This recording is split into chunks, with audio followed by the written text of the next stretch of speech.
Hello, my name is L. Jermaine Russell and welcome to Stocks and Squats. Today we will go over how to do a squat.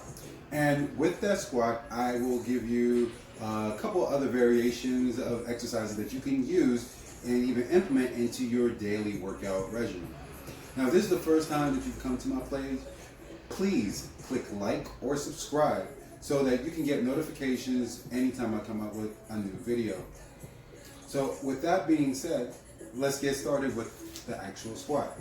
So there's a couple of key ingredients that work up to how to do a really effective squat. So the very first thing that you want to keep notice of is your weight distribution and the separation of your feet. So the weight distribution is really where you have the soles of your feet really rooted down into the mat, and that your ankles are about 6 inches, maybe 8 inches apart from each other. If you were to ball up your fists and place them on the inseams of your feet, that is typically about 6 to 8 inches. Also, you want your hips directly over your ankles and your shoulders directly over your hips. And this is to help keep that balance as you sit down and back. You don't want to start falling forward or leaning back, but you want to keep that natural curvature of the spine. So you want to have that spine where the lower back is really protected here. And I will show you how to really protect it even more by using your core. One more ingredient. People tend to keep their arms by their shoulders because they have a straight bar on their back, or if they have dumbbells, they have them by the hips. But when you're not using any weights, you can either keep your hands by your hips, by your sides, or close to your chest. I typically like to keep my arms close to the chest when I am not using any type of weights. Okay. So here we are with the actual squat. So when you sit down, you're going to take an inhale to sit down. And when you sit down, your hips are going back and the weight is firmly placed into your heels. Your eyes look forward and you lift your chest up just a little bit higher. You scoop your lower belly in to protect the lower back spine so that you can go just a little bit deeper. And then you feel your thighs that are parallel to the mat. Now once your thighs are parallel to the mat, then you use your hips to explode back up, not your thighs. That's how people get a lot of tightness in their hips, because they're using more of the front of their thighs than actually using their hips to sit up. So one classic example here is when you go for a squat and a person shoots up this way without the proper support. You want to shoot straight on up because that's how you use your hips. So when we go down for the squat, you squat down, and when you come back up, you squeeze your glutes. And the reason why you squeeze your glutes is to also protect your hips. Because as you squeeze your glutes, it forces you to push your hips forward. So now you're relieving the tension off your front thigh and really giving all the attention to your hips. So let's try it one more time. You squat down and back. The weight is in the soles of your feet. Your chest is lifted, your eyes are forward, and then you shoot right on up. Squeeze the glutes.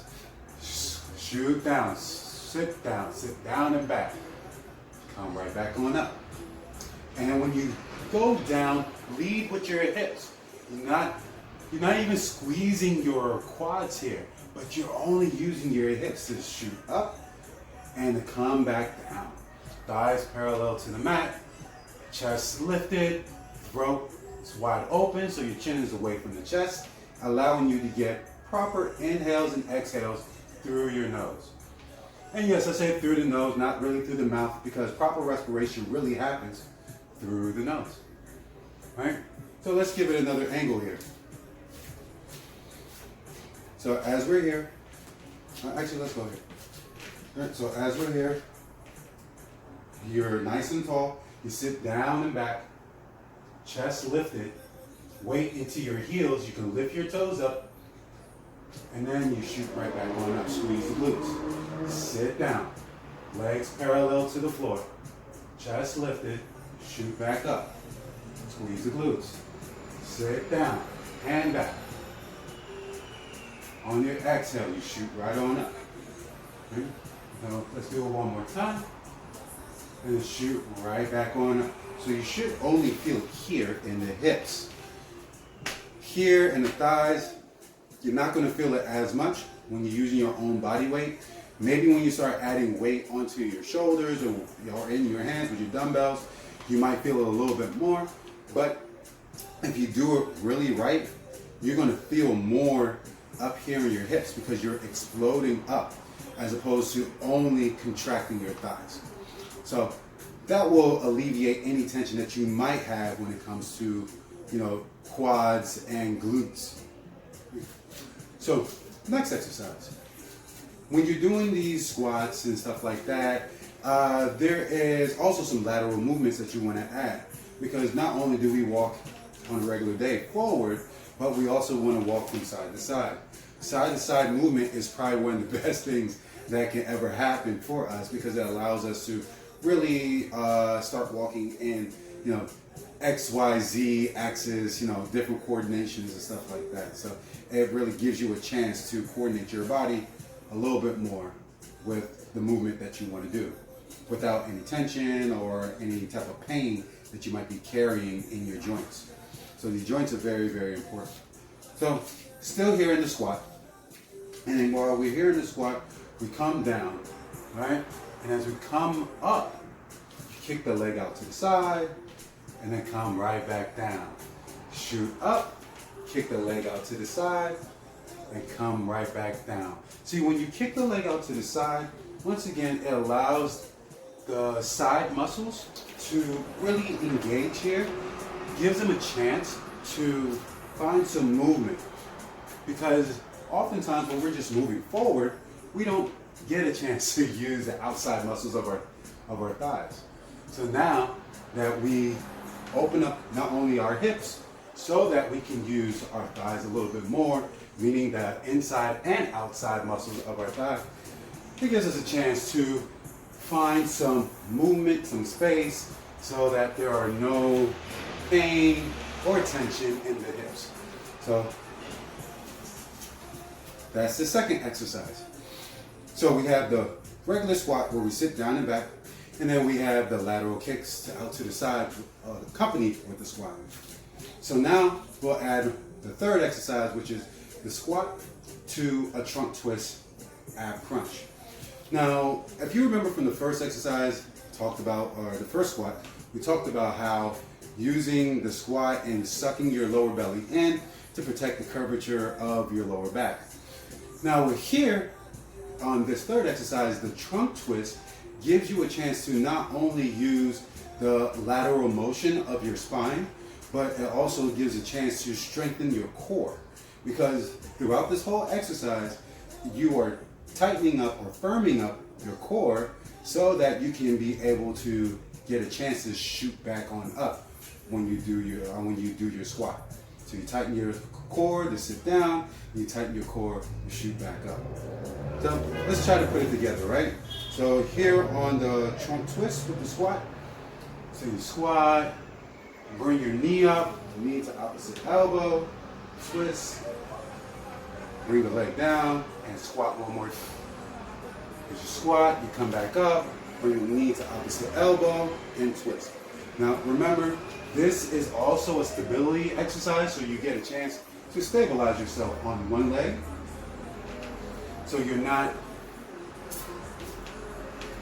rushing. You're not rushing this opportunity to engage your whole core, but you could do it a little bit faster, but typically you just want that stability. You want to be able to root down through your standing leg as you twist from your trunk and bring your elbow to opposite knee. Right? You want more of the elbow to go to the knee. You don't want to hike up the knee too much, but you want to make sure that you really get this twist. And you also want to be mindful to press all the way down through the heel of your foot. That way you can stand on that one solid standing leg. Continue to firm up the core here. Suck the lower belly in as you squat. Use your breath. Great job.